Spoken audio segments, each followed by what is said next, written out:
Hello and welcome. I am the Suit&Tie, Dip&ChewGuy, and this is an Amazon review. It is an Amazon review. It is a book review, and it will be a source of information after the review. The review of the book itself is going to be short. I'm not going to give anything away about the book. There is no spoiler alert because there are no spoilers. That said, the content of this book has a backstory, and that backstory you should know.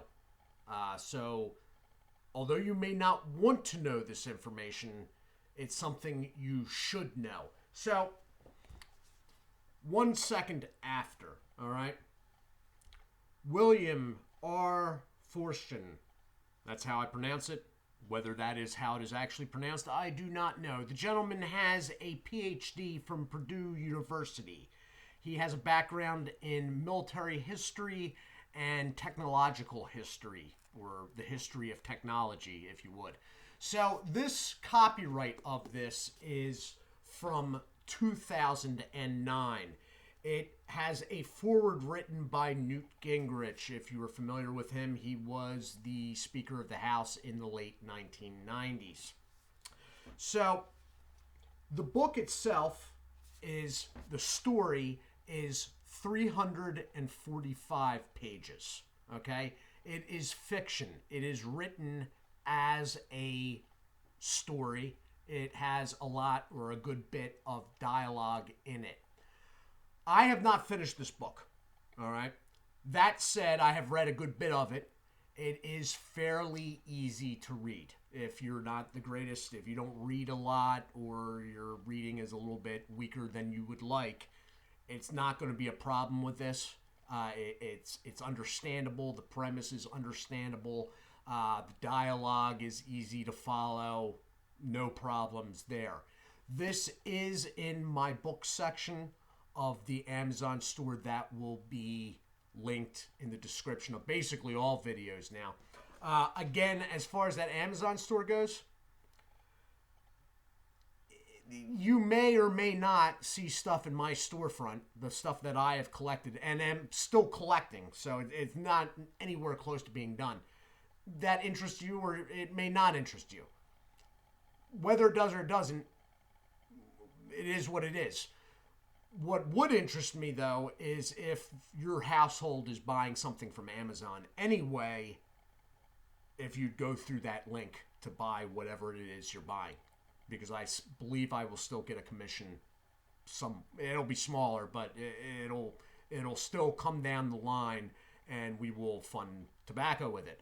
That, and also these monetized videos, even if it's not something you're overly interested in, if you could give it a watch at least through the 5 seconds before you can click through the commercial, it would help out this channel greatly. So, back to this. All right. As I said, it was copyrighted and first published. The first edition was in 2009. It is 345 pages. They are easy to understand, to read. What is it about? What is the premise of it? Okay, so 1 second after an EMP strike. What's an EMP? Electromagnetic pulse, or in this case, an electromagnetic pulse weapon. What does that do? It knocks out all electricity. Not only does it knock out electricity, it fries our infrastructure, which is a problem. So the backstory about this book is that this book actually came up in a number of congressional hearings in the Congress. And the reason for that was they looked at this as a good... They didn't take it for dead science, but it was a good look at what could possibly happen if the United States of America came under attack and there was a successful EMP strike. They thought this was such a good look that it was then sent over and circulated around the Pentagon, and also circulated around whatever headquarters administration FEMA has. It was cited during the hearings. In fact, I believe the author may have actually been requested to go and speak at the hearings. Why is an EMP attack? Now, this is moving away from the book. Multiple members of Congress of both parties said every American should read this book. So never mind that it's New York Times bestseller. Whatever. Congressmen, and I believe a couple senators too, have all remarked publicly that all Americans should read this. What happens in it? Absolute and utter disaster for the United States of America. So let me try to put this in a way that gives you the gravity of what this would mean if one struck. There are 3 power grids in the United States. All right? East Coast based, Northeast, West Coast based, and Texas, thinking ahead, saw fit to have their own. And some of theirs overflows Texas state lines, but Texas has its own. If a foreign power, we could get an electromagnetic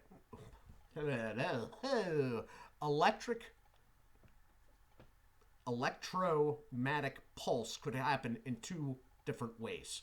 One, a solar flare, which has happened before, but the last time it happened to the extent that would damage our infrastructure was 1853. It was the Carnegie event. All right. So really, there was no electric infrastructure to damage at the time. That said, it was a pretty strong flare. Let me put it this way.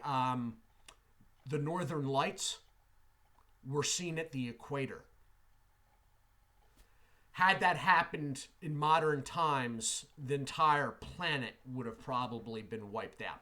So, but concentrating on this book, it is an attack. An EMP weapon is basically a high altitude burst of a nuke. Okay?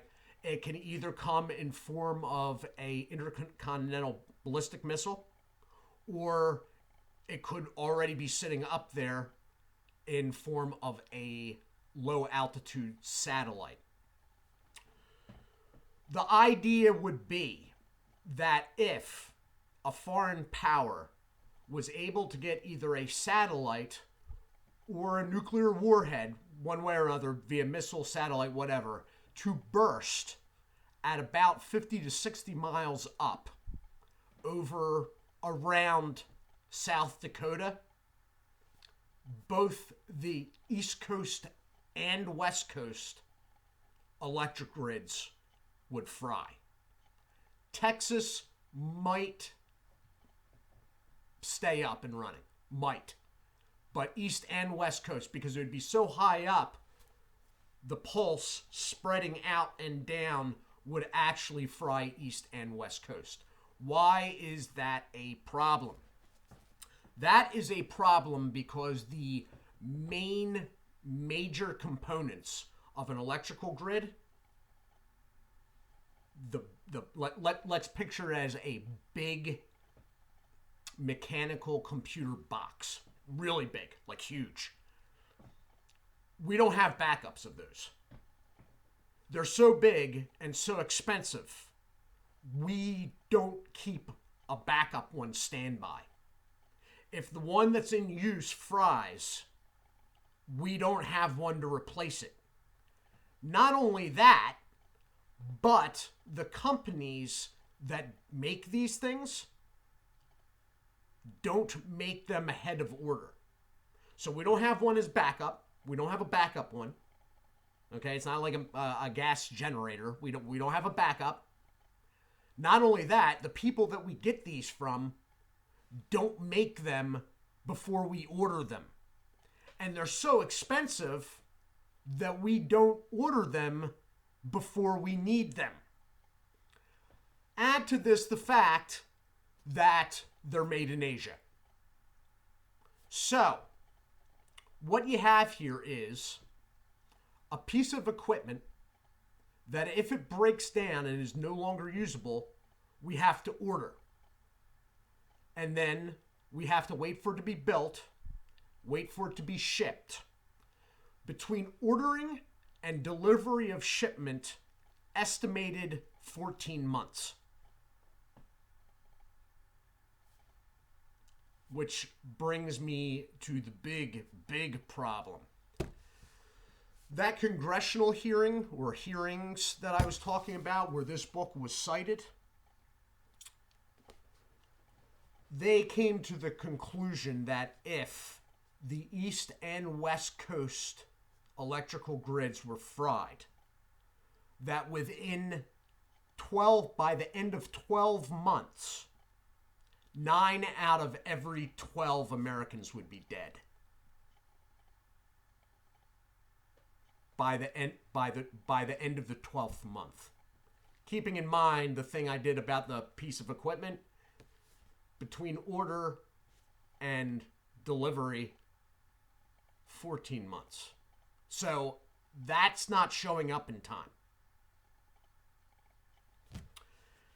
The 9 out of 12 Americans dead, that is actually in the congressional findings from the hearings in which this book was cited. What the hearing said was that we had to harden our electrical infrastructure last week, but it hasn't been done. In fact, even more scary is there is a surprising amount of U.S. military equipment that isn't hardened either. So what you have here is basically all told, all taken together, a event that would literally end the United States of America. It's not the only thing that could end this country. There's a number of them, but that's a story for another time. This is a bipartisan. This isn't Democrat, Republican. This is bipartisan issue, okay?